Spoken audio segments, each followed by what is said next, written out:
The Lord be with you. I'm Deacon Keith Fournier, and our first reading is taken from the book of Exodus.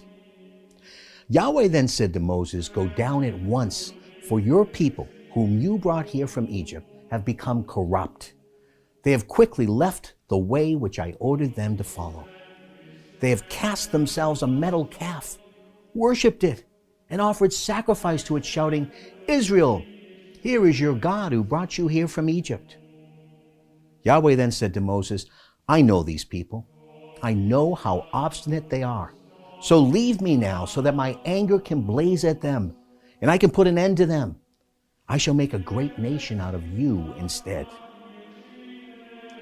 Moses tried to pacify Yahweh his God. "Yahweh," he said, "why should your anger blaze at your people whom you have brought out of Egypt by your great power and mighty hand?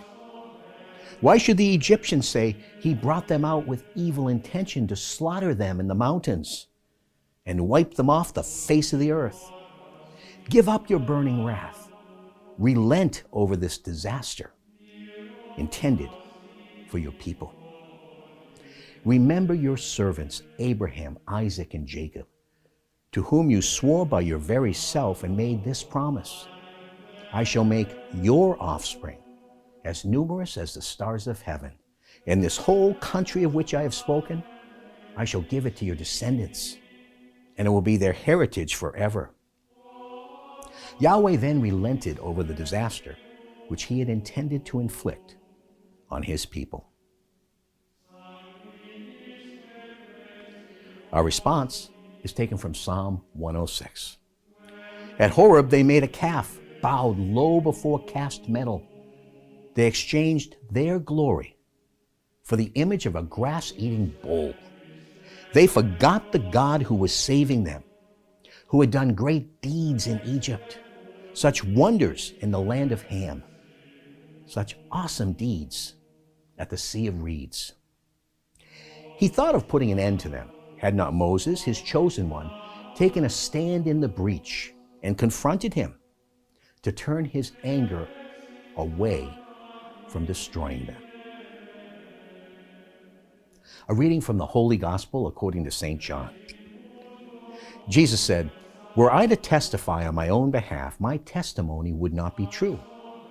But there is another witness who speaks on my behalf, and I know that his testimony is true.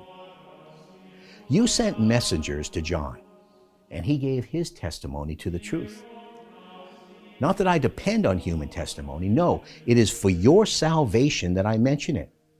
John was a lamp lit and shining, and for a time you were content to enjoy the light that he gave.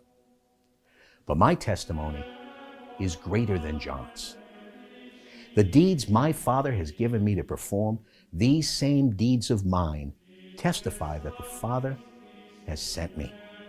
Besides, the Father who sent me bears witness to me himself. You've never heard his voice. You have never seen his shape, and his word finds no home in you because you do not believe in the one whom he has sent. You pore over the scriptures, believing that in them you find eternal life. It is these scriptures that testify to me.